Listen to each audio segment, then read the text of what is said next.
That's right, you geeks. Welcome into the Echo Screen, the official podcast of the Clan of the Grey Wolf. As always, I am your host, the Commodore, and with me from afar is the one and only Rue. Rue, how are you doing this evening with only being 8 minutes late here at 9:08? So far away. Isn't that a song? Are you singing? It's got to be a song. I could tell because the harmonic content that you just provided me was not lovely at all descriptive. I assume that you watched the Tonys this past weekend. Yeah, I was glued to the Tonys. Oh man, that James Corden is a delight. All the news that happened between the last time we were on, really the Tonys are really what I want to talk about. I kind of screwed up that intro. I should have said, wow, you know about the big news on Sunday, right? Hamilton won best Oscar, best Tony, best musical, Oscar. Whatever. Anyway, the best Oscar goes to Hamilton. So now that I've fully, completely derailed us 5 seconds in, let's go. Yeah, well, that's the way that it works. Well, I have a funny feeling that a lot of people didn't believe us when we said we'd be back 1 week later. The chat is lagging with people at the moment, but that's okay. Once people realized that we were serious and we actually are back 1 week after last show, just to catch up, just to get back on schedule. It's been 1 week since you looked at me. Exactly. Listen to my podcast on the YouTube. It's best if we avoid bare naked lady songs, unless gonna get pulled off. It has to do with alcohol, covers of other obscure Canadian artists, or from their kids' album. Alcohol was Real Big Fish. No, that was beer. Never mind. Nuh-uh. Yeah, no. Alcohol was Bare Naked Ladies, and beer was Real Big Fish. Okay, Now that we've settled that, welcome to 90s Music Night here on the Echo Screen Live, the official podcast. Where I'm cold. No, not really. Naked on the floor. We are actually. See, this is how I feel. We should actually do a 90s music, pretty good episode. 90s music podcast. Where we sing them awfully.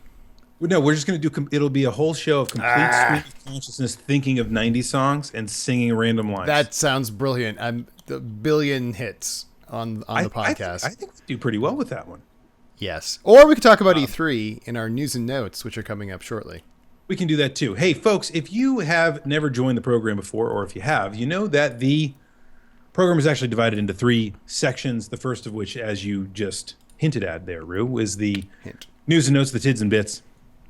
Talk about things that we think that you should know about because they're newsworthy. There's a lot of newsworthy things that happened since we've been here last, so you should pay attention to that part. Secondly, we're going to have the topic du jour. That's the topic of the day. I'll have that. I'll have 2. We actually are only going to have 1 today, but the topic du jour happens to be the Internet Echo Chamber. Echo. That's exactly what it is. Yeah, so we're just going to sit here and echo each other for 30 minutes. 30 minutes. And then we're going to cut it off. It'll be the shortest topic du jour ever in the history of the program. Shortest ever in my pants. What? You were doing good there. Thank you. That was a good echo chamber. Thank you. That's not the kind of echo chamber we're going to talk about. We're going to talk about the internet, which is a giant echo chamber. It's kind of turned into a giant echo chamber. Yeah. Of sorts. And we'll talk about what that phenomenon means, and we'll talk about how you can help to stop it. Send your money to Clan of the Grey Wolf, care of The Price is Right. Right. Have your spade or neuter. Yep. City of Industry, California, 68741. Then we're going to get to the third portion of our program, which happens to be the question and answer portion. I actually do have a few questions already.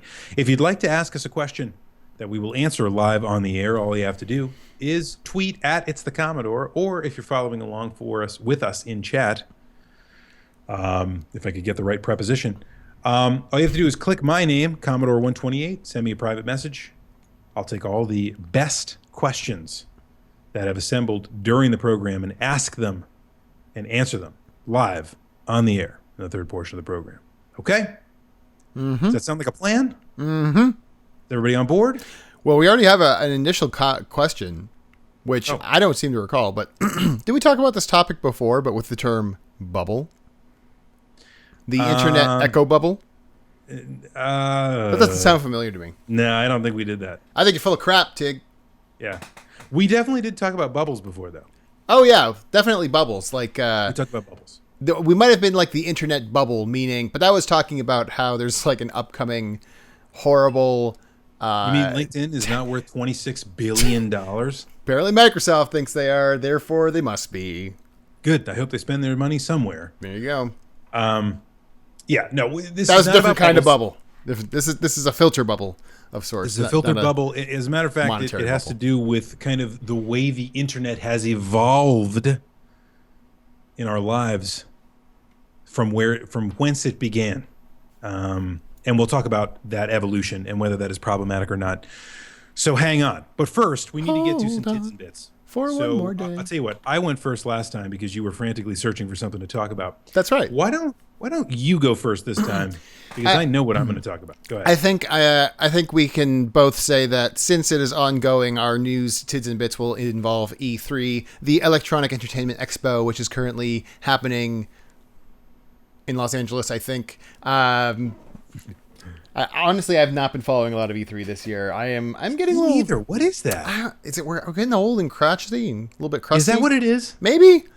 I don't need to know. ask the people. I need to ask the. This is a serious question to the people. Is E3? Is it just that E3 is lamer than it used to be, or did we just grow up and now we're old? Or is console gaming, which E3 usually focuses around, kind of dying off, as they've been saying it would for a while. Yeah, I thought this is not what they wanted to talk about originally, but good topic. I saw something on Reddit today where people were talking about Xbox, the new Xbox, the 4K Xbox. Like if you have a 4K TV, this new Xbox One will be good for 4K TVs, which seems like so useless to me, but whatever. What, a 4K TV? Yeah, who has a 4K TV? Oh, come on. If we went back we went back 10 years, you'd be saying the same thing about who has an HD TV, and now everybody has an HD. Who has an Oculus Rift? Okay, that's a good point. There you go. Anyway, my point being is that they were talking in the same like, wow, isn't it weird that no one's excited or no one's really talking about the real interesting thing to come out of Microsoft, which is they have like no console exclusives. They're all on Windows too, and blah blah blah. And I'm like, am I missing something? This is terrible for Xbone. This is why I don't want to get one, because I'm like, well, I could just play that on my PC. So why would I want to plunk down another $200-$400 for a console on top of that? Well, you've heard the expression that if you're I'm maybe a little bit good at everything, that you're actually not really good at anything. I think Microsoft is trying to be too many things to too many people, right? So, it's like they want to take all the PC gamers in, and they want to make, co-opt all the people on the console side. And I just think if you look at what Microsoft has done, it's been very much they've tried to consolidate audiences. That's what they've been doing for the last couple console cycles. And iterations of hardware. Just look at the Kinect. Yeah. They have failed at almost every venture, while Sony has very much stripped down all of that stuff and tried to be a console gaming juggernaut, which is how they got into this industry, and clearly their strength. Fair enough. But that's not even what I want to talk about. So, nope. So I don't care so much about that. Sony had a good presentation. They always seem to lately. Yeah. But the two main things I want to talk about, I just want to touch on the new Legend of Zelda, which is one of the big news things to come out of E3, where they really showed it off. And it's a bit of a departure. It's really open world. It's a departure from recent Zelda games. Lots of different mechanics at work here. Really intriguing. I'm interested to see how it's going to come out. Like NX, and it's going to come out on the Nintendo NX and the Wii U. And I'm just curious to see like what the differences will be. It's kind of like when they simul-released Twilight Princess on GameCube and Wii. No one bought it for the GameCube, and that was worth a lot if you have that, or it's worth a decent amount if you have that GameCube disc. But that looks good. Yeah, I like it. It looks good. I mean, as a Wii U, even as a Wii U game, I mean that's pretty good as a Wii U game. I could make that work. I'm looking forward to it. The other thing that the only thing I watched the full presentation of from top to bottom was for South Park, The Fractured But Whole. Yes. Which is the The You said follow that up. well. Thank you. It's hard to say that well, but you said it well. Oh, it's definitely hard. That's the follow up to the South Park Stick of Truth game, which came out a few years ago, which I think we talked about. I picked it. It's super cheap to pick up now, but I enjoyed the Stick of Truth. The gameplay was fine; it was serviceable, but the plot, the writing, the fact that you really felt like you were playing as a South Park character in South Park was the main, and all the nods toward the 15 plus year history of that franchise definitely was the selling point. And it looks like they're actually tweaking things. They're making Fractured But Whole a little bit more. Man, it almost looks. What's that style of game that's kind of like Final Fantasy Tactics? It's not the flat out turn based, Japanese style RPG that we saw from the previous game. They're tweaking a few things. It looks interesting.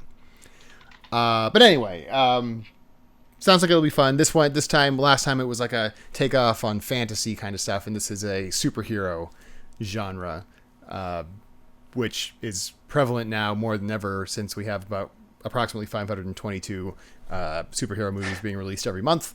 But, True. Yeah, so I think that'll be fun. Five per minute. You should watch that presentation. Trey Parker and Matt Stone were a part of it. It was pretty intriguing. I just those guys. It's kind of like anything they're associated with is great. I really enjoy it. Tactical RPG. Yes, that's the words I was looking for. It's kind of like Mike Judge these days. Anything he's associated with, I kind of think is funny. Oh man, Silicon Valley. So good. Read 2 articles this week. Just passing, just in passing.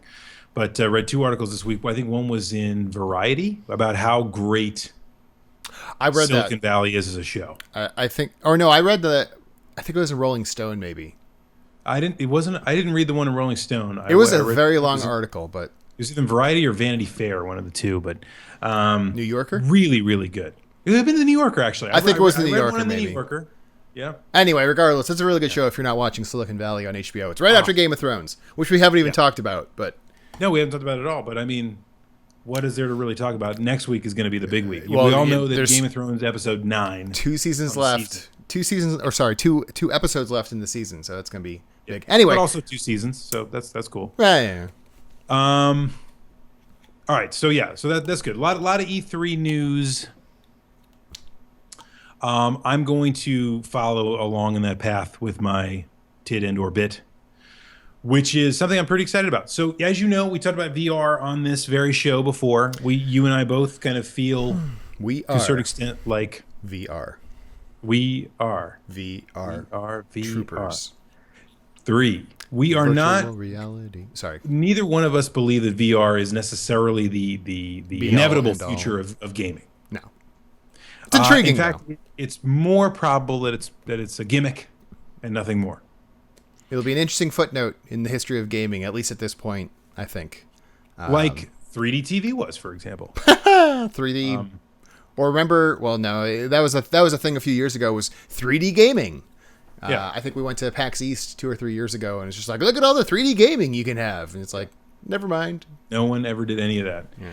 And smell-o-vision actually never came to be either, even though they promised it back in the 50s. Man, I was hoping for that one to come back. So I don't know what's going to happen with VR. I'm certainly not sold on VR. However, there's some really interesting concepts that have come forth as a part of E3. E3 was very VR heavy this year. Naturally. What with Oculus and Vive and PlayStation VR. Always chasing the zeitgeist. E3. Right. Just one step behind. So the most interesting concept I saw at E3 for VR was in one of my favorite properties. It's actually Star Trek: The Bridge Crew, which should be for all VR platforms. I've watched half of the trailer for it so far because we had to start the show, but so far it looks pretty interesting. I'd be interested in it. Do the full 9-minute presentation from the Ubisoft. I believe it's Ubisoft. Yes, Ubisoft. Yeah, because actually it's Red Storm Entertainment. Actually developed right down the road from you. Red Storm. They are working with one LeVar Burton to put together who plays the captain in the game, by the way. Well, he did in that episode of Star Trek Voyager, so I think it's apt. Well, you know what?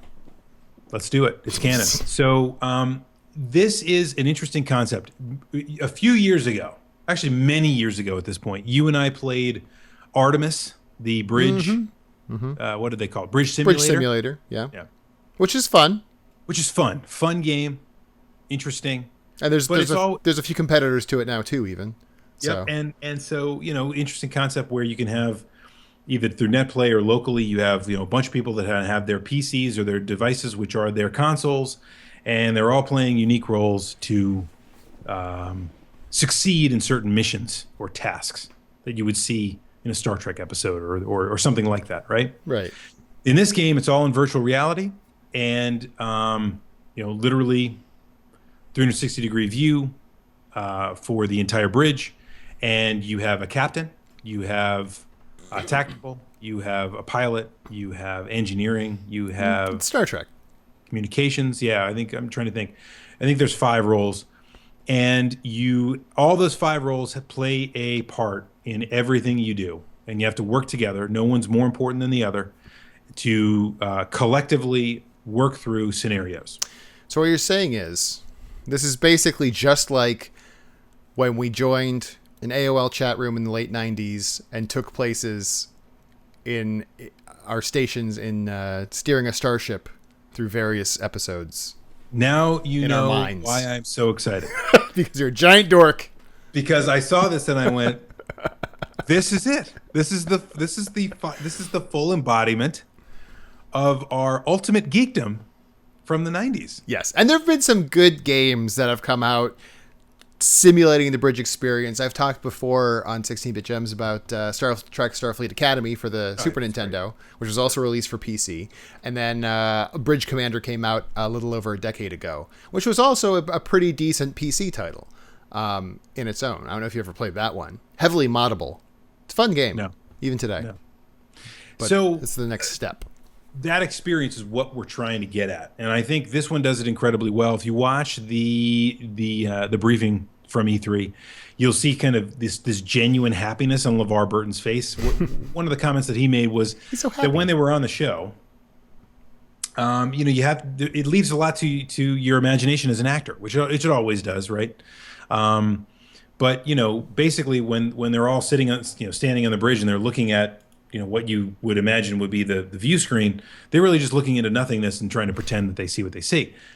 Of course. But he said as soon as he got into the game, it was like he put that old skin back on and he was right in character, and it was incredible to be immersed in that environment. And I think that's a really cool thing. For those of us that have always kind of had a secret dream of being Not a so weapons secret. officer or an engineer on a starship, this does it. It does it really well. Or at least it looks to. I don't see myself getting an Oculus Rift or a Vive or anything like that soon. But if I did, it would be for something like this game. So That's exactly my feeling.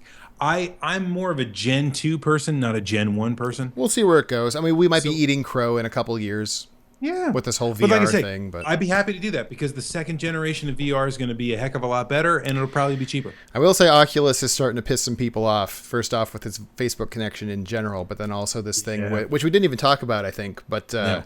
the whole fact that it's now basically locking out other games from being playable on Oculus Rift. Yes. Whereas other platforms like the Vive are not. So it's basically like you're buying a PC that only plays. If you buy a PC game for that PC, you can only play it on that type of PC. You can't play it on another one. Remember when we were kind of sitting and thinking about why we asked some questions about why Facebook purchased Oculus? Because we didn't really get their end game there. Yeah, Their end game is kind of starting to it's still manifest murky, itself, but isn't yeah. It's well, we'll get to Facebook in a minute here with our. Oh, Facebook. Is that our official transition point? Yeah, let's get out of this. right. So, folks, some terrible things happened last weekend. We're not going to talk about them here, but we are going to talk about the effects of an event like a terrorist attack.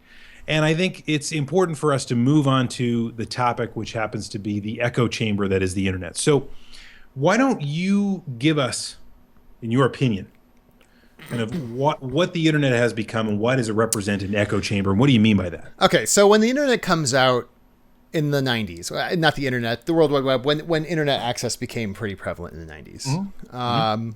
This is like our second internet culture show in a row. Very interesting. Amen. And I have requests for others, by the way. But I'm sure. But anyway, there a lot of the selling point, one of the big selling points was like, it's the democratization of ideas. Everyone will be able to spread their ideas and their thoughts and blah, blah, blah freely and widely, and it'll be great. You can talk to a guy in Timbuktu about what he ate for breakfast and blah, blah, blah, blah. Instant communication, which is really what the internet's all about. Instead, what has happened, at first through self-selection and now through other more nefarious means, I think. Nefarious? Yeah, I'd say nefarious. But the point is that humans, this is one of these things that we have as human beings over thousands of years have learned to do. And that is to trust things and to go to groups that are more like us. This has caused all sorts of racial problems in the past. People likes. If that's the phrase, I might be saying that correctly. Like why one race might congregate together and castigate another. Gravitate sameness. Yeah, exactly. And in the same way, if you go online, if you hold a particular opinion, whether it's about politics, religion, or whether Star Trek's better than Star Wars, or video games, or whether whether you think there's not enough feminism in video games versus you think you can't trust video game media. And what happens if you go online with this whole marketplace of ideas, if you hold some ideas and you're like, hey, this group over here thinks what I think. I'm going to go see what they have to say. Sure. And then that's where the echo chamber starts. You say, hey, you know what? That Anita Sarkeesian, right? And then someone else is like, yeah, I know. Yeah. I didn't like her last video. This other guy over here in the same group's like, I hated it. What a skank. Statler and Waldorf. And it gets worse and it just feeds on itself. That's the insidious part. These echo chambers, they feed on themselves and they become more segregated. They become more virulent. They become more extreme. Right. This... to bring back, and we came up with this idea, but when we left, when the two of us broke after the show last week, we were like, okay, so we're going to meet next week. What's going to be our topic? Well, we got internet echo chambers in the pipeline. Let's talk about that because, election year. That was my first thought. I'll get to that in a second, but anyway. And then we had the horrible events in Orlando this past weekend where there's no other way to say it, it's just insane person shoots down 50 people kills 50 people in a gay club, nightclub. Thank you. Yeah. Just because, basically. Yeah. Just because. Well, the thing, maybe not. Well, just because. Not. Well, okay. The thing is that almost immediately, the internet goes to its corners. Right. Yes. You have Trump supporters, for lack of a better term, saying like, see, look, he's got this Muslim name. He probably was totally there to on a fatwa, basically, trying to kill all these gay people. We got to stop. He's a jihadist. Exactly, he's a jihadist. We got to stop Muslim immigrants from ever coming to America. In the other corner, you got Hillary supporters, for lack of a better term, who are like, you don't know that. He might have just, you're just racist for thinking that. We don't. And also, if we just got rid of all those guns, then everything would be fine. Carry out these kinds of attacks. Yeah, there would be no problems. And that's it. Almost immediately. And it doesn't help that the standard bearers of left and right in America, Donald Trump right now and Hillary Clinton, they feed upon that. Why? Because they're trying to get elected in a few months. Right. So. And so what ensues is not, and again, this is not, there's no ideological bent to this. It's more about trying to analyze the position. The internet then essentially becomes a place where the best descriptor of medieval battles I ever heard, and it's the most accurate one, was actually that the way you see things in Braveheart, really, it never really happened that way. Basically, these armies would go out on the field. They'd kind of enclose on each other, and they'd kind of do a lot of this. Mm-hmm. And then run away. And then come back and do a lot of this and then run away. For those of you just listening on the podcast, audio only, what Commodore just did was shake his hand out a little bit. Shake his hand out and you know, really kind of in a quasi fighting stance. A dainty. Right. And I've heard that too. I actually was just listening to a podcast not long ago talking about the English Civil War, where the guy was talking about how that's basically how battles went for the most part. It was you had these melee people go in, they kind of suck their swords around for a little bit to make it look like they're doing something, and then they go away, and nothing really gets settled. Exactly. I mean, with rare exceptions, that's kind of how wars were fought by and large since the Middle Ages. So this is exactly what's going on. That's how I visualize what happens in the internet. People pick their corners, like you just said. Issue. It's not about necessarily trying to fix it. It's not trying to necessarily address it. It's not trying to report it, certainly. It's more about trying to make a politicized point about it. Mm-hmm. And they go to their corners. And the internet becomes kind of the sparring chamber where people kind of, you know, spar against each other over social media and what have you. But what inevitably happens in that is that people are already in their corners, and they're already just kind of creating those echo chambers in their corners. They have their groups ready. They have their groups ready through things like Facebook, Twitter, Reddit. They already have these groups that they're subscribed to, or that they have self-selected through who they follow on Twitter or friends are with on Facebook. And so they already have that at the ready to be like, oh man, everyone here thinks like me. I must be right. And then it like releases the dopamine and the things like, oh yeah, I'm right. Oh man, I'm so smart. My positions are so correct. And then if they hear something from someone else that disagrees with that, yes, they don't even try to think about it. They just automatically react. It's very reactionary. Very reactionary. I agree with that. Yeah. And so to bring back a little bit, the camera back a little bit on the whole election year thing. I see things fairly often on reading Reddit or whatever. For the record, before I even go on, I am voting for neither Donald Trump nor Hillary Clinton. So there you go. I do not I do not approve of one over the other. I find them equally offensive. Having said that, will you vote for Mickey Mouse just because you can? It's America. I can vote for Mickey Mouse just because I can. You should write in someone entertaining. Maybe the Commodore 128. Ding ding. Oh yeah, there you go. I mean, I'm not running, but I would take one vote over none. If elected, would you? If elected, serve? I would serve. Okay, good enough for me. Anyway, my point being is that like I don't approve of either one necessarily, but you obviously see a lot of people on the internet, because the internet is mostly a lot of younger people who tend to lean left. Yes. And you see so much stuff about, man, Donald Trump. He's a complete idiot. Anyone who votes for him, and he's a racist, and everyone who votes for him must be an idiot and a racist too. And there's and that feeds upon itself in your own little echo chamber.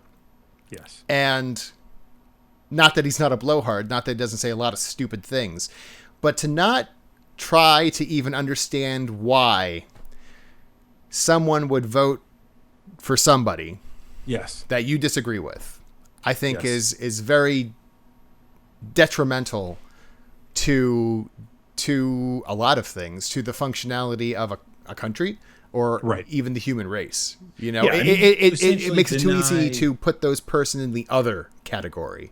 They are the other, and they're evil, easier to demonize that way. So, not to get philosophical, but the thought, Hegel once said that the concept for him is a process of synthesis from thesis, antithesis, synthesis, right? Nice. So the Hegelian principle there is that it takes diametric opposites in many ways to create new ideas. The new ideas come from bashing polar opposites together, right?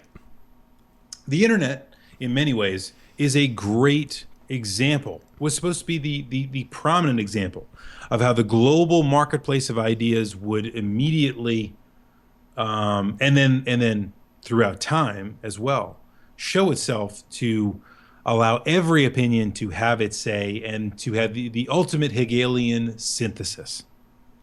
What you're saying is that that's not what it's doing at all. What it's actually doing is creating thesis and antithesis communities, and people just gravitate to whatever they gravitate to, and it emphasizes the worst and the best of society in all ways, including ideology. Very well put. All right, you didn't expect for me to get Hegelian. No, I did. I like the comment in the chat by Russ. Not to get philosophical, and then further continues to look into the abyss. Yes. That's get philosophical. Anyway, no, that's a very good way to put it. And to move on a little bit is like as we mentioned before, people. This is part of the human condition. Like people tend to look for their own similar opinions. This is you might go out and you might look at news sources that you feel you can quote unquote trust. I know many people who don't trust any. If Fox News came out tomorrow and said the sky is blue, they'd say, yeah, right. Like I believe that. Same thing for MSNBC. And then there's a host of right and left leaning newspapers, websites, TV channels, etc. that you can pick and choose. Blogs. Oh my God, blogs everywhere. Podcasts. But the point being is that people are very good at self-selecting what kind of news sources they want to get news from. And because of the internet, they can do it incredibly well. Incredibly easily. Twitter is very good for that because you self-select who you follow. Right. And then Twitter. Same thing with Reddit. The same thing with Reddit is that you can select what subreddits you follow. Now, where it gets insidious to me is that there are also ways where these companies that run various social media platforms, search engines, things like that, realize that, hey, you know what? Like, people like to click on things that they already agree with, and encourages that confirmation bias. So if we just show them more of that and less of what they don't agree with, then they're more likely to click it, more ad revenue, more time on our site, blah, blah, blah, blah. This is where things like Facebook come in. Facebook has been shown for the past few years to be really, like, their timeline has not been a straight timeline for a while. It doesn't just show your friends. The timeline in many ways is why I can't stand Facebook anymore. I can't do Facebook. I am not on the Facebook unless absolutely necessary.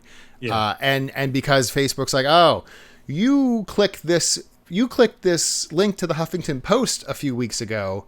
Let's just show you more websites that are being linked like that. Or like, oh, you clicked on this thing about Bernie Sanders. I have my girlfriend. I watch her go on Facebook out the corner of my eye, and it's just literally wall of Bernie Sanders articles and memes and blah, blah, blah, blah over and over and over. I'm like, what's the point of even going on? It's just the same exact thing over and over and over. That would drive an echo chamber. It's an echo chamber. It is her Facebook, and I would argue most people's Facebook is almost the perfect echo chamber, because not only is there self-selection in place where you select who you follow, who your friends are, et cetera, but it's also Facebook helping that along. Same thing with Google. No one has their own Google search anymore. No. And they haven't for a while. There's I'm not a fan of TED Talks in general for various reasons. Oh, me neither. They can be very self-aggrandizing. One of the more famous ones are How to Tie Your Shoes. It was a 10-minute talk. But there is a very interesting one by Eli Pariser, who is interestingly, this is very interesting that this came from him, because he is the chief executive of Upworthy, which I don't necessarily see as a great content, but he's also like very heavily involved in the left-wing political organization like MoveOn.org. But he gave this TED talk where he talked, this was 5 years ago. He talked about beware online filter bubbles. I actually encourage people to look at this, where he talks about how, you not only need to stop yourself from putting yourself in this bubble, but you have to be cognizant of these other companies, these other internet facilities that are encouraging that as well. And like Google. If you go onto Google, even if you go to Google with no cookies on your browser, with no previous searches saved or anything like that, Google checks 57 different things about what you're doing to try to tailor content for you regardless, such as where are you on the planet? using this computer? What kind of browser are you using? What kind of OS are you using? Yep. Et cetera, et cetera, et cetera. And then they're like, oh, you know what? People on Apples that use Opera in the middle of San Francisco are probably going to want to see all this liberal content, for example. Right. And that's basically what they put up on the searches. In other words, it is curated by machines. Yes, which is a dangerous, is an interesting thought. I think that's a very dangerous gatekeeper. Yeah, I agree. So we've finally gotten to it. This is the end result of what the internet has become. It's not necessarily what the internet was intended to be, but in many ways it's the antithesis of what the internet was meant to be. You have machines curating information that it thinks that you will find interesting in the hopes that you will pay their advertising bills. But what it's really doing is simply trying to create the echo chamber that exists around you. And it starts very innocuously, right? Again, you talked about it very simply. If you do a simple Google search for something that you're simply interested in, whether you agree with it or not, you just do a simple Google search on it. That is a part of your search history forever. Yeah. So as long as you use that username, as long as that is the center of what you use for Google, it will always have that search entity that you put in forever. Yeah. Now, I'm not saying you can't get away from that. You can search for any countless other things, and it updates, and it realizes you don't search for certain things anymore, and it gets rid of it. And Google doesn't look at people in specific. They just look in metadata and all that stuff. Okay. But let's be real here. You search for that, for the foreseeable future, they're going to curate content about those things to you. That's what the business is. Yep. That's why they're worth anything. That's why they have value. And we've discussed this before. More than ever, you are the product. You are the product, exactly. Why do you think Microsoft paid whatever it was, $28.2 billion? 6, I think, 26 billion. A crap load of money, like six or so Lucasfilms for LinkedIn. It's not for the platform. It's not for the brilliant technical minds behind LinkedIn or the CEO prowess of whoever the CEO is. Because everybody's on it. It's not. Yeah, it's not even for the ton of real estate they probably have in the Silicon Valley that they've already paid for. It's because of the data of the people using it. Right. It's incredibly valuable. And the fact is that these platforms become important for other reasons. So LinkedIn, in many ways, has replaced job sites because you're able to get on there and, communicate with recruiters or, take a look at certain companies that you want to follow and watch them for job openings, post basically your virtual resume, all these kinds of things, right? It's Facebook for a professional. Yeah, right? That's really what it is. And it's become even more Facebooky as time's gone on. Oh, with like, which I can't stand, but like they have a wall and things like this, and it's like, oh, I don't care. Yeah. So you're right. But what that means is that they are and I say they with LinkedIn, the specific instance, but with really every internet outlet, major internet outlet, that is the value. This is your point. The value is having having information about people, collecting, and even if it's just aggregating that information, it's very valuable to have that information. What are people interested in? What are people gravitating toward? How do I understand that data? It's analytics, right? No, yeah. Now, by and large, the people that are going to lead the next revolution are going to lead in two areas: artificial intelligence and analytics. And those two go hand in hand. Artificial intelligence are things that can make decisions based on code. And by the way, I just saw the movie Ex Machina. Oh. If you're interested in AI and you want I already saw AI. An honest and interesting take on what computers and robotics could actually look like, Ex Machina is the best I've ever seen. It's a fantastic movie. You should see it. Okay. But most movies about AI are stupid. Like AI, for example, really stupid. But if it has nothing to do with reality. It's total hogwash. But if you want to see a movie that tries to do it well, Ex Machina does it. So AI is one. Machines making decisions that normally humans have to make, in a nutshell. Mm-hmm. Secondly, analytics. Analytics has to do with all of this data that humans can't possibly look at themselves, but translating that data into something that is discernible and actionable, right? Now, if you combine AI with analytics, then you have machines making decisions about data that is actionable. Yeah. That's it. That's what they that's want. what it is. Yeah. Right. But that's also Skynet. Terminator, well, just don't give it nuclear weapons. Right. You'll be fine. That's true. I forgot about that. Done. Right? We need to disarm. I fixed it. Skynet. Yeah. If you fix Skynet. But the fact of the matter is that's exactly what they're trying to build. Now give us our self-driving cars. Because when I go to my Google now, right, it's going to say, hey, this is content that you're interested in. Here's Game of Thrones, right? Mm-hmm. Oh yeah, they already do that. Articles, right? Yeah. Here is my schedule for tomorrow, right? I'm just going through my Google now. It's going to curate that. A machine made that decision. I gave it some information. A machine made that information about the stuff that it thinks based on what I've searched for before and the things that I've clicked on.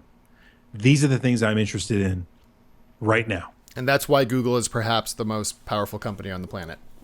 Well, just the reams of data that they have. I would say absolutely. But unlike the rest of the power players, Amazon, Facebook, even Apple, especially Apple, Google is leagues ahead in terms of artificial intelligence. Yeah. Leagues ahead. That's what they've been doing for almost over a decade now. Right. I think a lot of people can do analytics. Apple can't even really do that, so they're dead last. Apple's well, that's a whole other podcast in of itself. The future of Apple. No, I'm writing that down. Holy shit, I gotta write that down. It's like what kind of a company is Apple? They're a tech company, okay. Yeah. So what is it you say you do here? Different topic. Is what I would say from Office Space. Yeah, no, good topic. Wrote it down. Anyway, I'm glad Techie is here so he can figure out exactly what the heck is going on with chat, because people have been bugging me the entire episode that the chat is totally hosed and wasted. We got half the chat going. So Techie needs to go take a look at that. I was wondering where Techie is because he's not in the chat I'm seeing. So yeah. So Techie's always there to figure out the issues and probably something I did. Anyway, like a Deus Ex Machina. Oh. He comes in to solve all of our problems. So for me, the idea that the machines make those kinds of decisions and Google happens to be at the forefront of AI, that's what's interesting, right? I'm interested in how that. What is the end game? Can you tell me what the end game is for this kind of stuff? Like, what does the internet echo chamber do for us? Oh, what does it do for us? Yeah, I mean, what does it do to us? What's the logical conclusion of the echo chamber? We're halfway there, roughly halfway. It's people have been bemoaning for, over a decade now, the hyper partisanship of politics. Not to say, I mean, the thing is, if you look back at, okay, I'm talking American history here specifically because we're American. Yep. That's what I know mostly. Yep. But I mean, there have been some. We're going to answer some Canadian questions during the Q&A. So we're going to there have been some pretty hyper partisan parts of American history, but yes, definitely, if you look at most of the 20th century versus the past 15, 20 years, it seems a lot more hyper-partisan. The left goes more left, the right goes more right. There are certain states in the Electoral College that you would be... I would cut off my left arm if I thought that they went the other way. Like, if I thought California went to a Republican, that would be absolutely ridiculous. If I thought that Nebraska would go to a Democrat, that would be absolutely ridiculous. But look at the 20th century. There are multiple times when there have been all sorts of shifts. I mean, Ronald Reagan won all but 2 states, and that was only 30 years ago. Right. To think about something like that nowadays on either side sounds completely ridiculous. Hyperpartisanship goes up. And this is a problem with more than just politics, but politics is, the main topic of this year, so I'm going with that. And it's not about the proliferation of information. No. In many ways, it's the proliferation of your own opinion, political ideology. Yes, that is unique to human beings, and I think that is what, to me, this whole thing is about.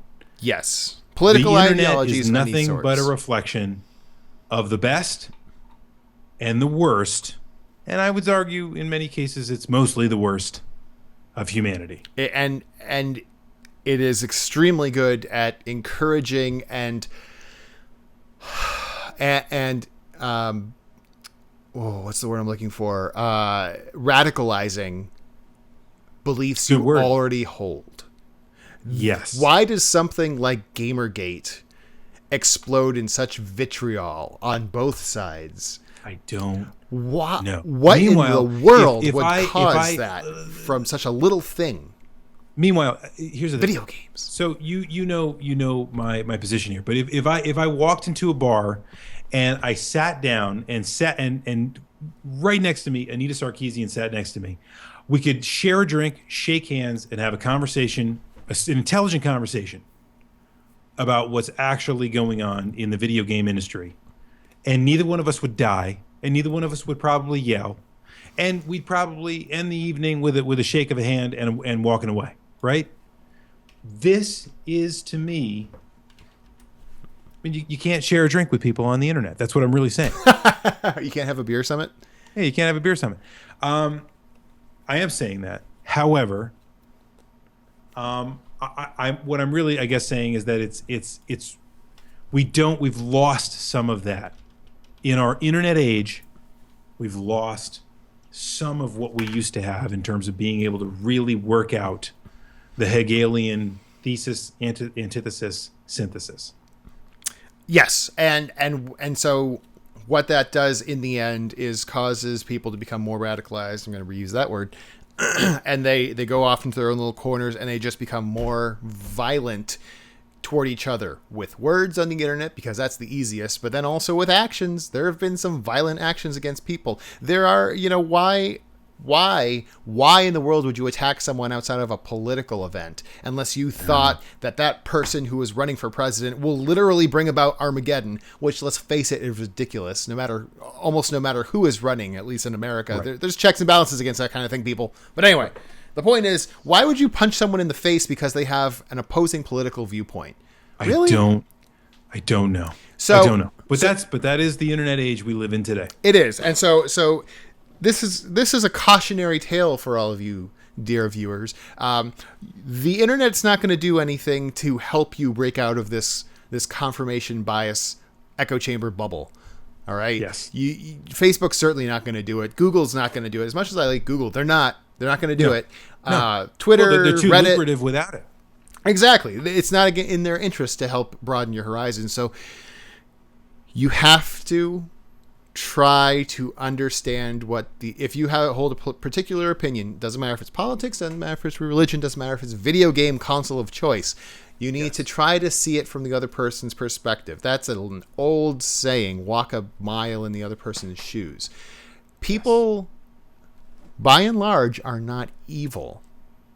Okay? Almost no one is going to vote for Donald Trump or Hillary Clinton because they are evil. I would even say Hillary Clinton and Donald Trump are not evil in of themselves. No. They hold certain beliefs and they want to act on them. Yes. And then if you disagree with those beliefs, try to understand. And things might just click, right? So, and you'll be like, I can kind of see, I disagree with that still, but I can kind of see why they think this way, and they come across through a certain amount of actions thinking that this will result. So Torgo just mentioned in chat, violence around politics isn't new at all. And we're not saying that. No, it's not. Not saying that. I mean, Julius Caesar is murdered, right? Yeah. I mean, this is not we're not saying that violence around politics. When you said violence, when you talked about, going back to the corners, I took a little bit of exception to that, because I don't think it's not that violence doesn't result in that. It does. It is the echo chamber creates. I like your idea of the radicalization, but it is basically the fierceness with which those beliefs propagate themselves, right? So it's like a snowball effect. Mm-hmm.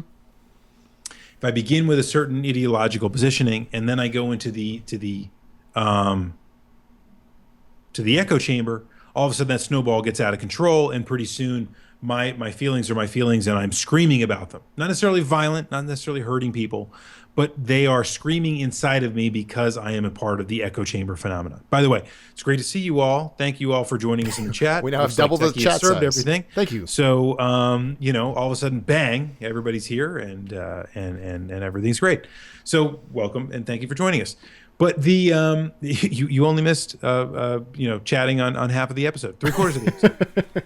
But for me, we're not saying political violence or violence in general is anything new. We're not making an argument about violence, by and large.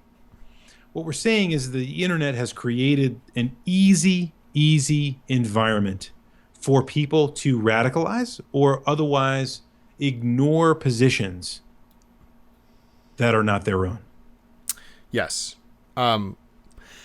And not maybe it's about time to end off the topic, but I might as well bring this up and lose any sort of moral authority I had. But we got to talk about some Nazis.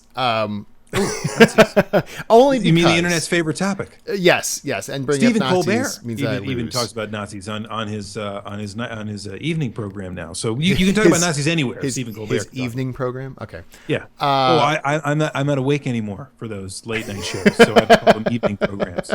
That's old people talk. All right. Tig mentioned in the chat just now. People need to realize that even the Germans in Nazi Germany weren't evil. And yet great evils could be done, the banality of evil, which is another great topic in itself, just talking about the banality of evil. But I don't think many people, most people would agree Adolf Hitler's, if anyone in the world has ever been pure evil, that's a good one. You think so? You think Hitler is the most evil person that I'm not saying he's most, but he is one of the okay. top people. If evil does exist, if people can ever truly be evil, that's a good contender for an evil person. He's a good contender. Very good contender. But there were how many millions of Nazi soldiers in Nazi Germany? Yes, a lot. Were they all evil? Now, a lot of them did evil things, but were they all evil? Well, I would say here... Some of them are still in South America and enjoying cocktails, so you can go ask them. The thing is that a lot of them... Here's the thing, is that what happened in Nazi Germany, and if you ever have a chance to go to the Holocaust Museum in D.C., it's absolutely amazing. Phenomenal. And it's phenomenal. It is really great at teaching not only all the horrors that happened during the Holocaust, but also the lead up to it. Yeah. Excuse me. What happened in the early... Excuse me while I whip this out. My lightsaber just went off.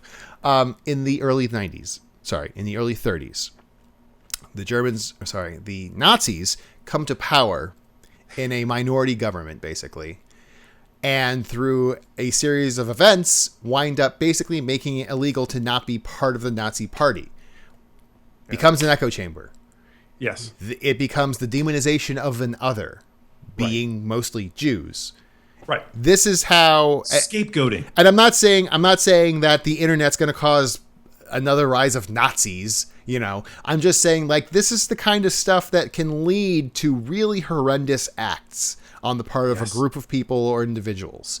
Is that when you only see this small part of the world and you only see these viewpoints and then become radicalized because it just feeds in on itself and you can demonize others, dehumanize them, it becomes much more easy to perform evil acts. And it is really incumbent upon people themselves to try to break out of that and understand others and not do that. Please. Agreed. And I think the last thing I'll say on it is that I don't necessarily think that we're saying that the reactionary part of this is what's wrong, right? What we're really talking about is a medium. So the medium of the internet, of the web, right? When left to its devices of this curation around like-minded ideas, creates an echo chamber that can persistently radicalize even simple simple folks that would never have gone there to begin with, right? It's not even necessarily the reactionary part of this that we have a problem with. It's so easy and so plausible given the technology. Doesn't mean we need to end the internet. I'm not trying to say that any way, shape, or form. The internet's done a lot of great things too. Oh, definitely. But you have to take the good with the bad, folks. This is one of the more insidious parts of the internet that I think a lot of people don't even realize is a problem. Unfortunately. Look, I mean, look at Jared from Subway. Whoa, right? That turned. He goes to jail because he uses the technology to propagate some very illegal and I would call evil, morally questionable material, right? But the only reason he was able to do that kind of work was because of the technology itself, right? You just can't do it any other way. So, as we've said a million times in this program, the internet is really good at propagating information. It's not necessarily about propagating correct information. Yes. Or true information or good information. It's about propagating information. And we can't forget that. Just remember, citation needed. Citation needed. So saith the wise Alonzo. Wikipedia. Oh, sorry. No, I was using that joke. Man, I thought you were going to go. Damn it. I thought you were going to go the full Baldur's Gate anyway. I did go the full Baldur's Gate. I was using a Baldur's Gate saying to make my point about Wikipedia. Anyway, all right, we're done with that. We're done with all that. Done. We're talk about any of that. This is like the closest to having a political or quasi-political topic we've ever had on this program. We've gotten close before. We're getting close. We've danced on it. Tippy tappy tap dance. Now that everybody's back in chat, I bet you all want to ask questions, which is what the portion of the program we're getting to is right this very second. Chat exploded. So all you have to do, if you want to ask us a question, for those of you that have not been able to follow along in chat thus far, all you have to do is click on my name, Commodore 128 in the chat, send me a private message. Already got several. Ask a question. Could be about the topic du jour. Could be about the tids and bits. Could be about anything you could possibly imagine. As long as it's good, we will ask and answer it live on the air. Or even if it's bad. We've gotten lots of bad questions that we answer too, so go for it. You ready to rock and roll? Oh, yeah, let's go. All right, here, let's do this. Boom. So, 2 questions. That's it. Go. This one came in before the program even began. Oh. And I think it's a great question. We have to answer it. Here we go. Tanner asks, and for those of you that do want to tweet questions before the program, sure, go ahead. Feel free. It's just proof. Tanner asks, do you have a main character or characters you dislike from a game that you love? Sure. Next question. Stop it. Answer the question. Oh. Tell Tanner, give Tanner the example. What were you thinking of when you answered that question? A main character or a villain? Or does it matter? A main character or characters. I'll assume a protagonist. Yeah. Like, do you dislike Iron Man in the Avengers or for something like that? That's just the first example that popped in my head, right? No, we were talking about video games though, right? Right. I'm giving you an example because you asked a question. Forget it. Just forget it. Got it. Just answer the question. Okay. Well, of course I have to go to Final Fantasy VI, and so I'm running through the list of characters there. Huh? That I hate. There are some I don't feel that great about, but I mean that are there really any you hate? I mean, I think Final Fantasy VI did a pretty good job. They're pretty good. Characters. They're pretty good. Cloud? Final Fantasy VII? Cloud kind of sucks. He does. Cloud kind of sucks. He does suck. Yeah. He is really annoying, actually. I was gonna say Cloud. That was my first reaction. Waka from Final Fantasy X. I'll go through all the Final Fantasies now. Who's the main guy in Final Fantasy VIII? It's not Cypher. It's, yeah, but I didn't like Final Fantasy VIII, so I'm not going to say that. It wasn't a game. That's true. So, I didn't even like Final Fantasy VIII, so never mind. How about Jill Valentine from Resident Evil? She's so horribly annoying. Jill sandwich. Yeah, I almost became a Jill sandwich.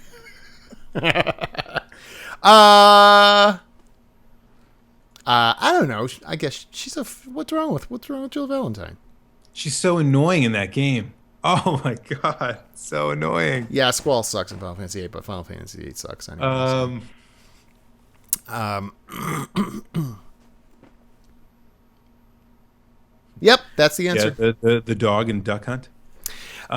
It's The guy. pretty much all the helper characters in the Legend of Zelda games are really annoying. I mean, that's like a Pretty meme broad now, statement, basically. but yeah, I know. What No, you it's mean. seriously like they're all just like I said, that's part of the problem of recent Zelda games is that they telegraph absolutely everything that you should be doing.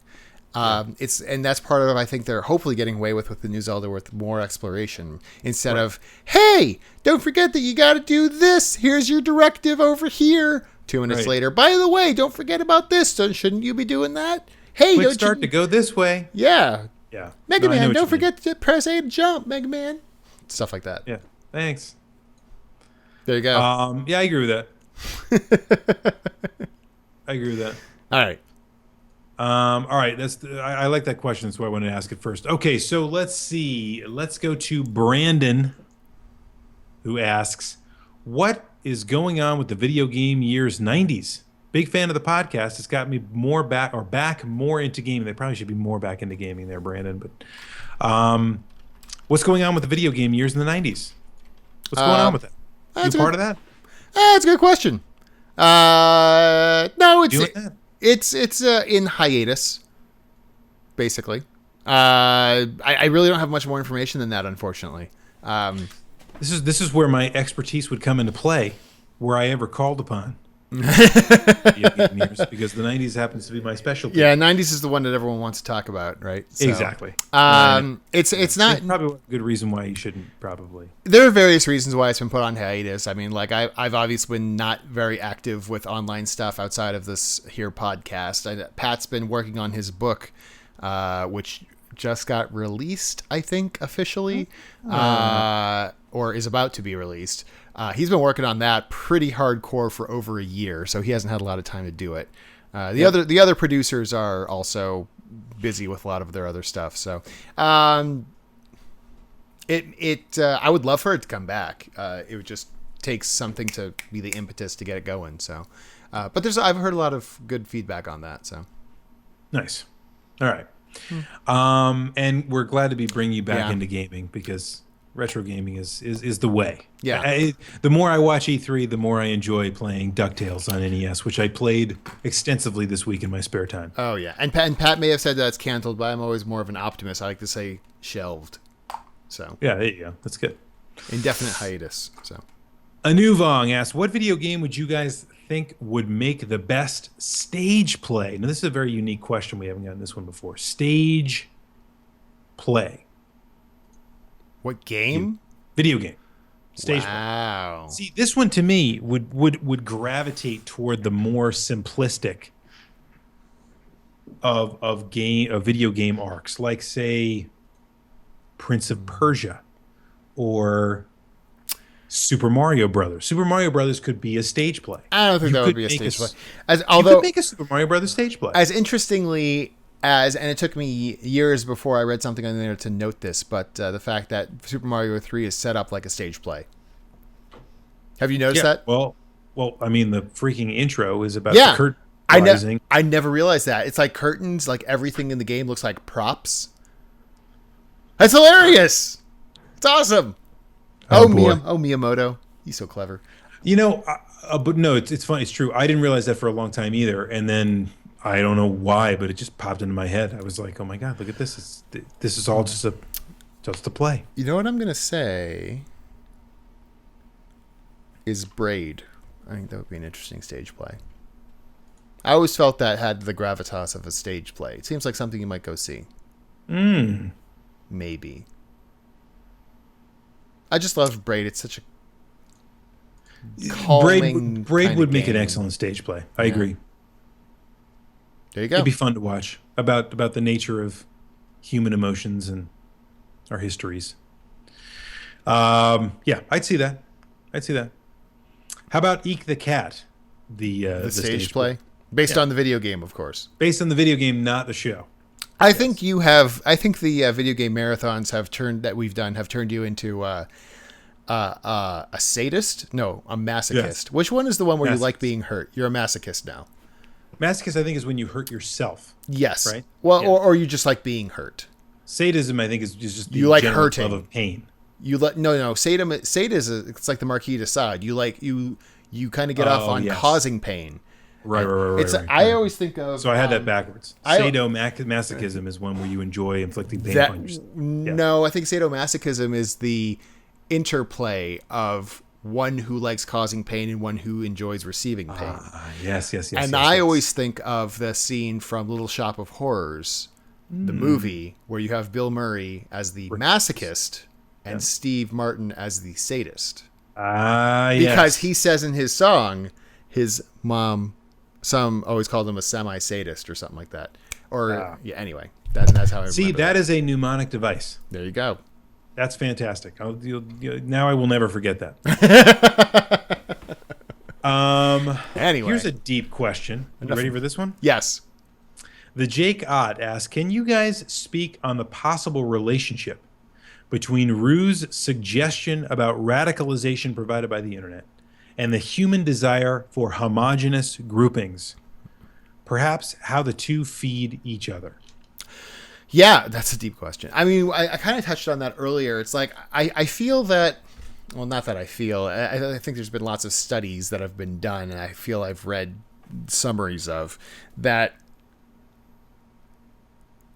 And it also kind of makes sense from just like an inherent perspective that, you trust people. Think back to old, your humans 5,000, 6,000, 10,000 years ago.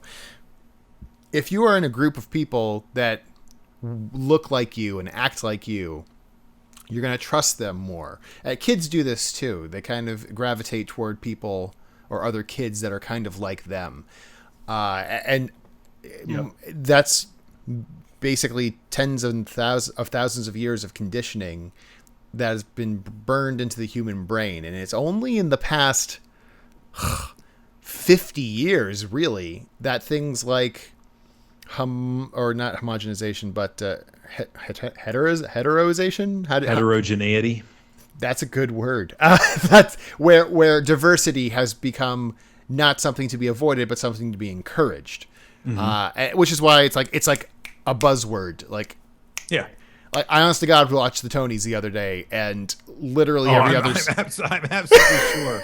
if you didn't lie about anything in this whole podcast, I lied about everything else. Lie about that. No, but literally every other speech had something about the buzzword of diversity in it, because like that's what you're expected to talk about and is expected to prop up. This is a very new thing in the course of human history.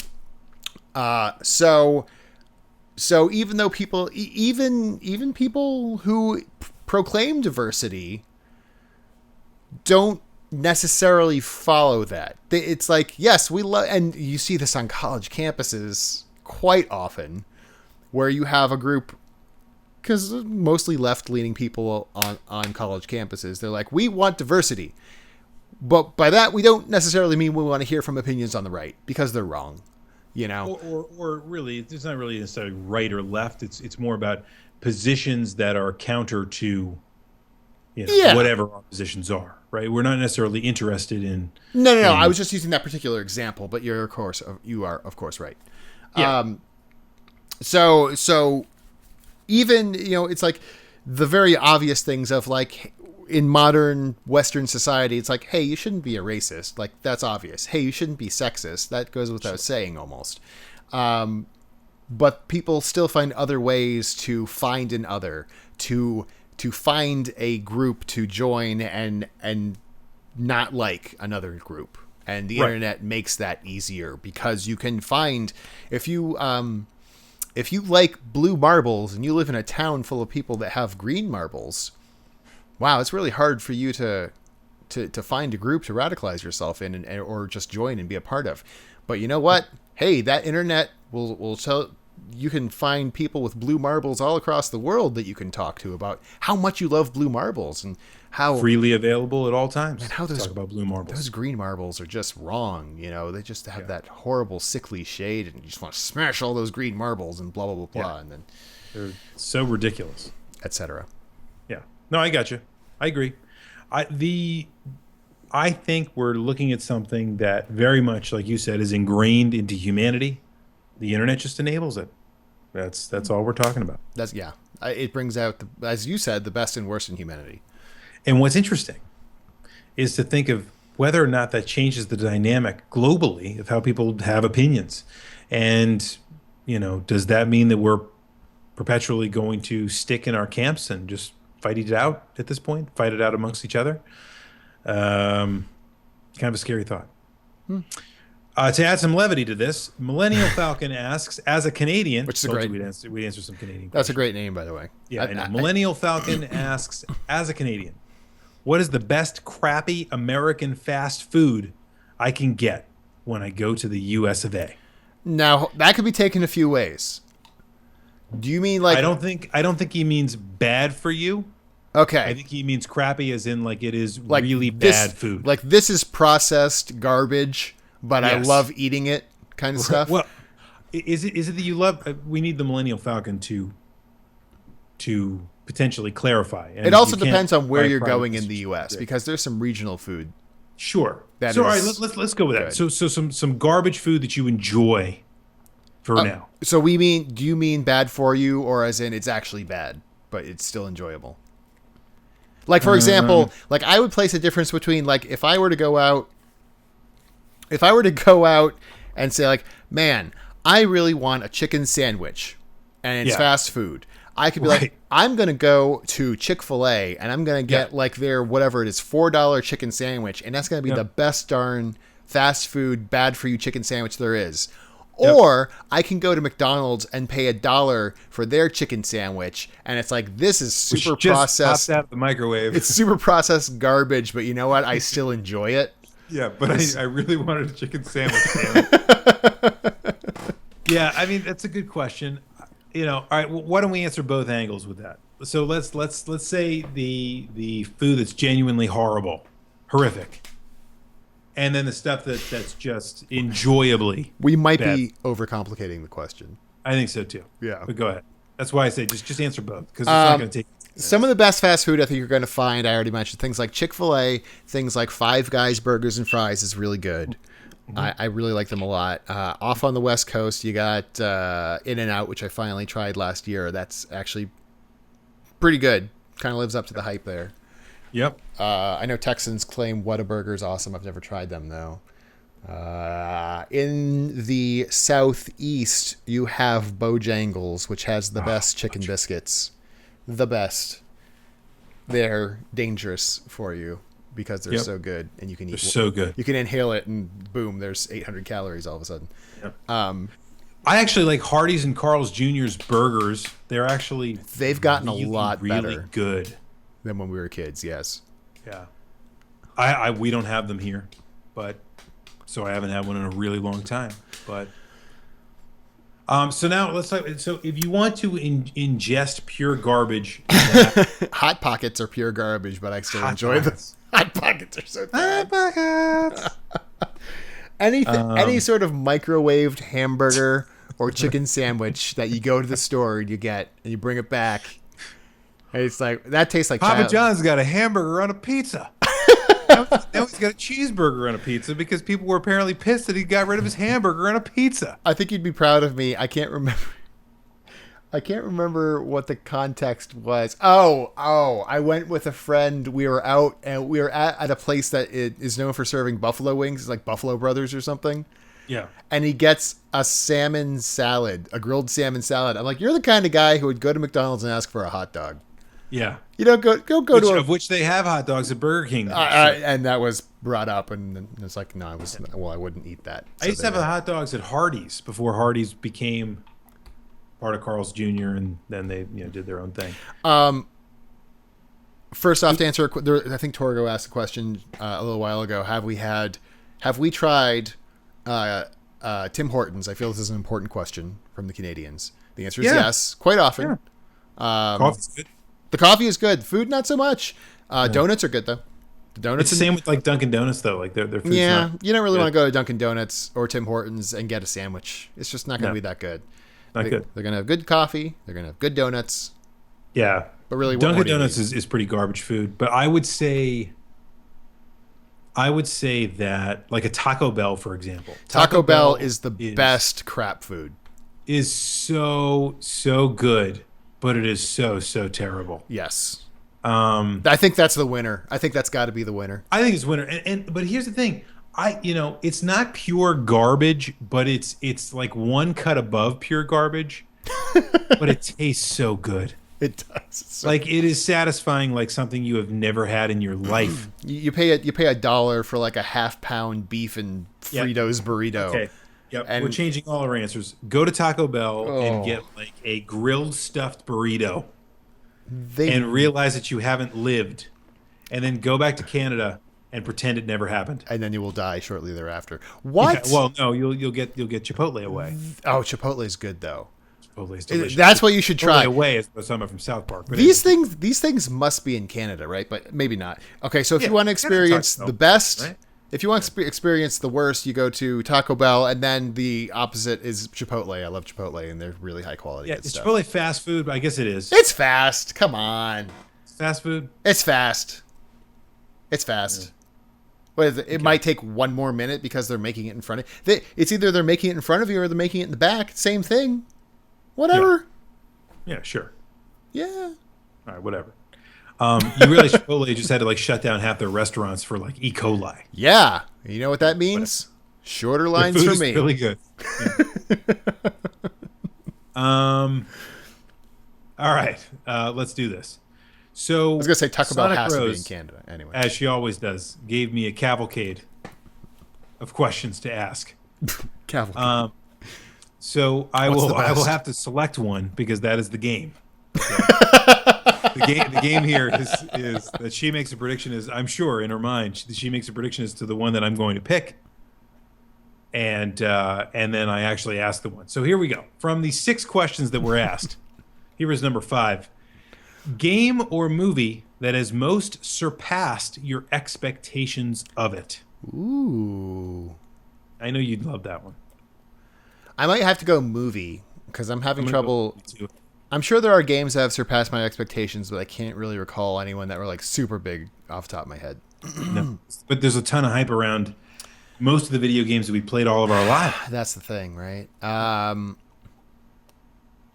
Although Final Fantasy VI, when I first played it, did exceed any sort of hype I had about it. Of course, I didn't have much hype about it, so that's probably why. That exceeded a lot of expectations. You know what? One movie I really go to fairly often as an exceeds expectations type of movie is The Mummy. Oh my god! I thought that was going to be like a very standard kind of garbage movie when we went to go see it. That's exactly what I was going to say. And I came out of that like, that was a lot of fun. Yeah, I had the same exact reaction. It was The Mummy, because The Mummy was like, I thought it was going to be a disaster, and it ended up being pretty good. Kind of came out of nowhere. For the love of God, please, Hollywood, if you're listening, give Brendan Fraser a job. Please. Just give him a job. Yeah.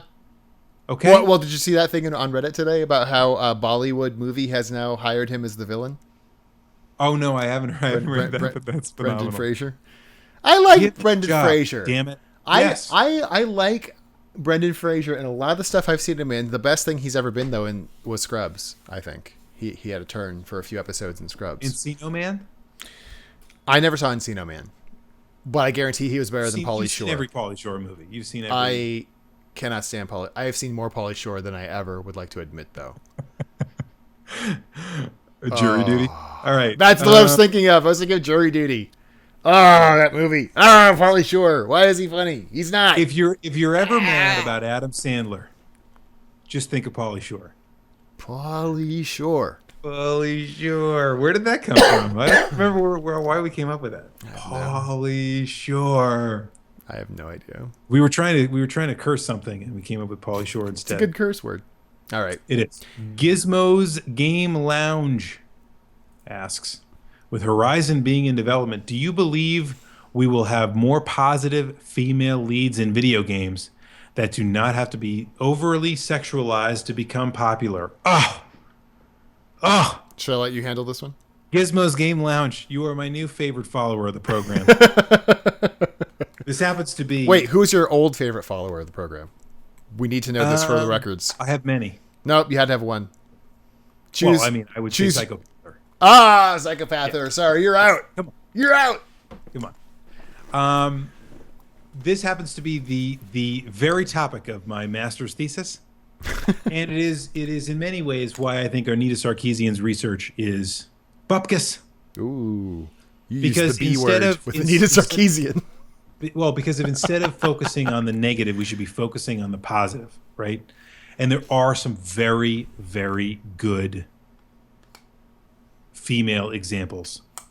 I was very much in line with the Beyond Good and Evil example, which is what my master's thesis was pointing at. This is a good example of a strong female character that doesn't stick with the tropes that Anita Sarkeesian spends endless time talking about.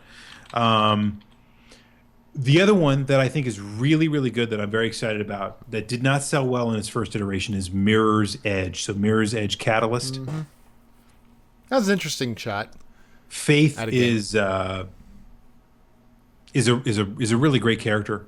One that is not overtly sexualized. Really not.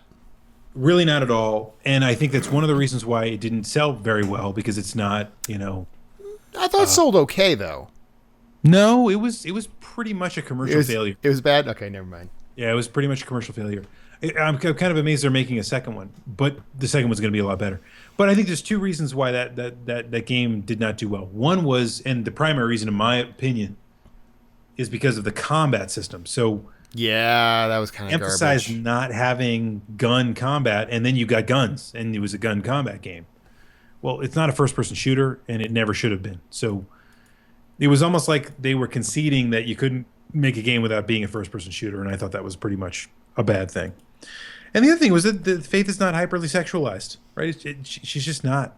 Yeah. And I think, what's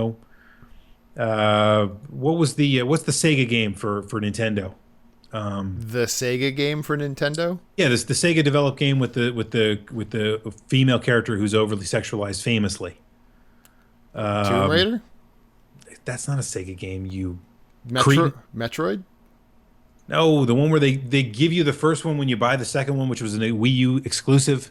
Oh, Bayonetta. Is that a Sega game? That's not a Sega game. Is it? It's a Sega game, isn't it? I think you're full of crap. I'm looking this up. Bayonetta. I think I need to buy Bayonetta 2.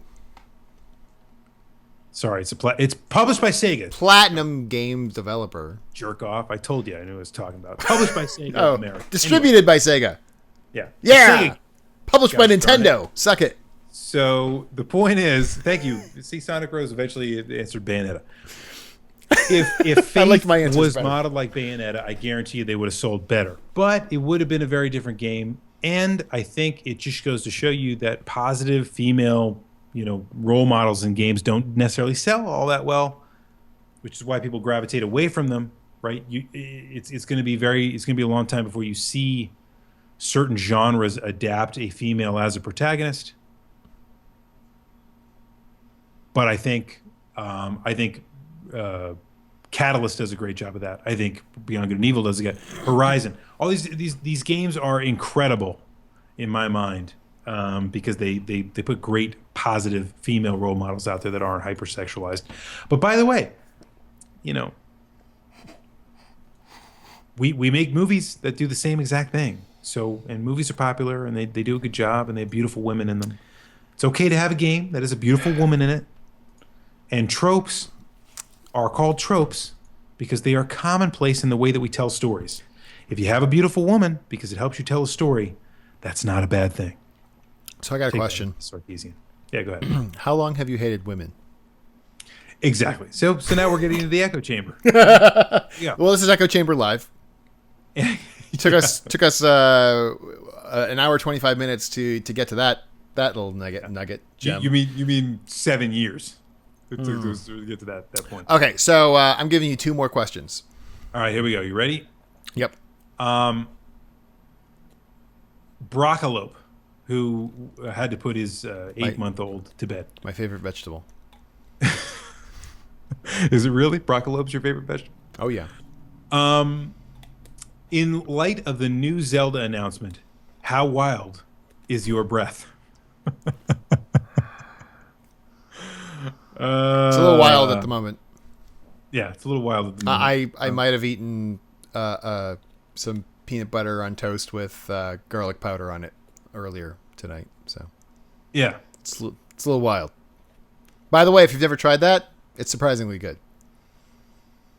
Garlic powder, peanut butter bread. I swear, I have actual food in the house. I'm not a homeless person. Yeah. Good. Glad to hear that. Here we go. From Marquis. 2 weeks in a row, you guys spoil me. Anyway, I've been playing some Shining Force, and it's been fantastic. It got me thinking, what is your favorite Genesis game? Okay. James Pond Jr. Ooh. No, just kidding. I was about to say, you've never talked about how much you like that game. So I was shocked by that.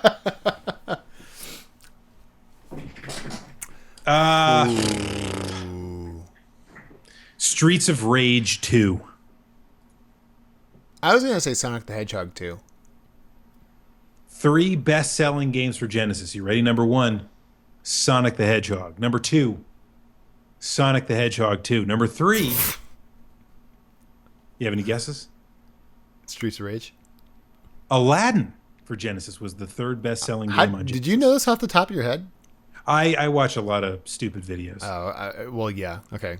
I memorize a lot of useless facts. Yeah. Citation needed, but yeah, but it's all good. Everything's fine. Just what do you call it? Crap. Those people that I follow, they're really good. I met them at Con Bravo. Do you know gaming? Did you know gaming? Oh, right. They're good people. They're good people. Yeah. Watch a couple of those episodes. You'll get some of those tidbits. Mega Man: The Wily Wars is a very good one, actually. Hey, there you go. That's a I could use. Thank you for reminding me that exists.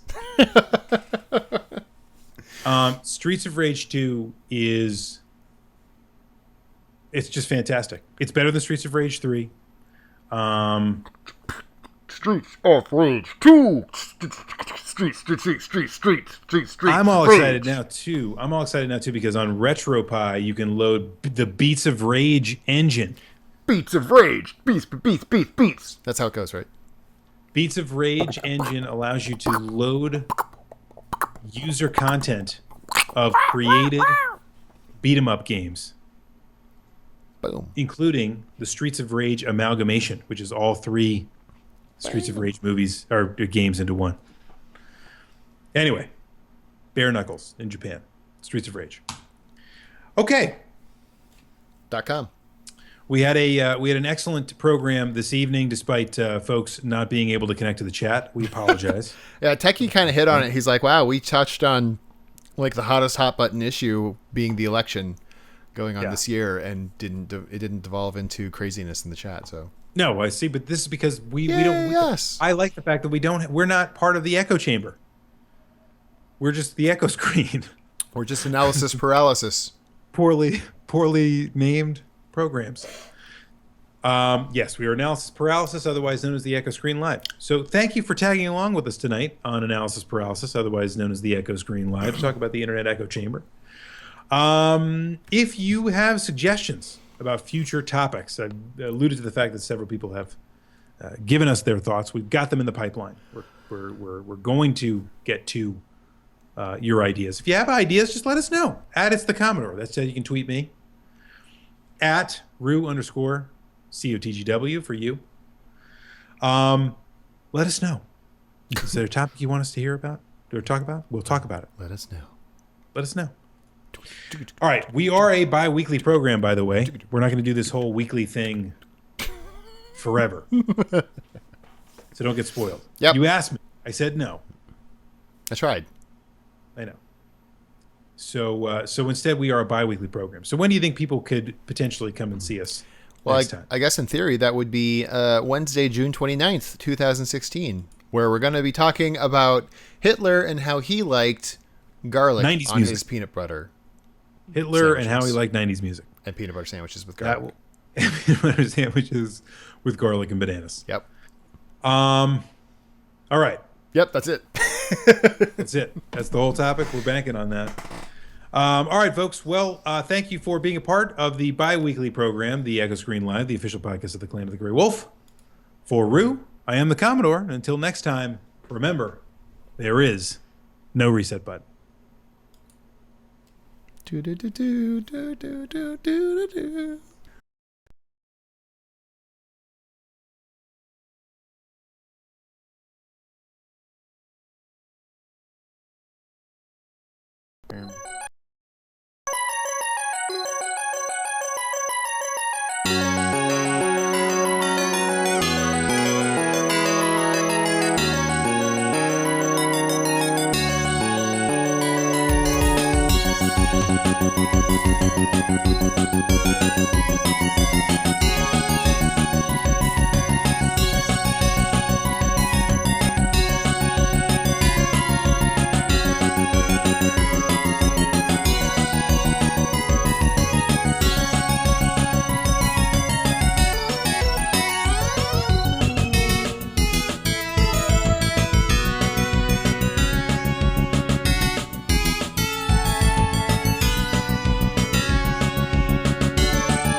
So I hear you have a field mouse problem.